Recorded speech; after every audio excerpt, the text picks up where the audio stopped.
pozdrav. Kar zadeva to vprašanje datuma razpisa volitev, naši poslanski skupini predlagamo, da kot najprimernejši datum 10. junij. Mislimo, da ni dobro to prvi rok, možda ni pa to dobro rok predaleč odlašati v čas zaključevanja šole in potem šolskih dopustov.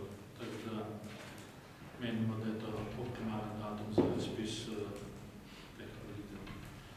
Kar zadeva druge stvari, nekaj besed smo rekli tudi o kadrovskih zadevah. Kot veste, smo na predsednika republike, na vlado in na zunanje ministrstvo, tudi predsednika odbora v državnem zboru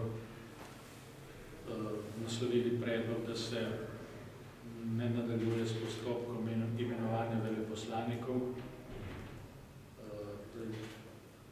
Predhodnik, dr. Turk, je v nekem podobnem primeru tudi ravnal tako in so se takrat postopki tudi zaustavili.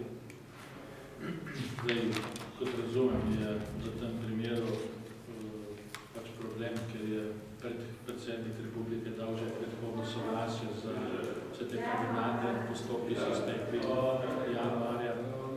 Žal je večina teh odločitev pada v marec in obremenjuje nekoliko to situacijo v državi, predvsem glede teh razmer in te nekoherentnosti znotraj koalicije. Kar zadeva pa druge kadrovske primere, predvsem tu se postaviti vprašanje guvernerja, smo pa tudi izrazili interes, da se odločitev prestavi na čas po volitvah. Najbrž ni modro, da nekaj dni pred odločanjem na volitvah ne opravimo še kakšno izredno sejo državnega zbora in potem potrjujemo guvernerja Banke Slovenije.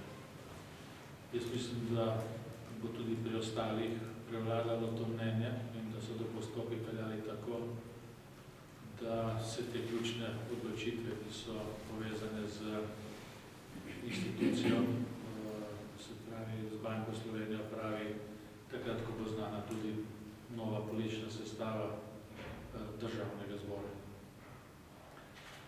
Toliko na kratko o teh zadevah. Kakšno vprašanje mogoče?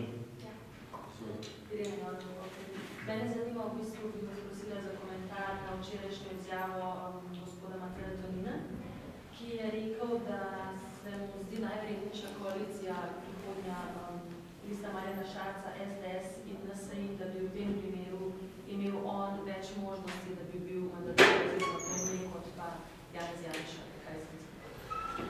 Jaz predlagam, da take razprave upravimo v času, ko bodo volitve opravljene.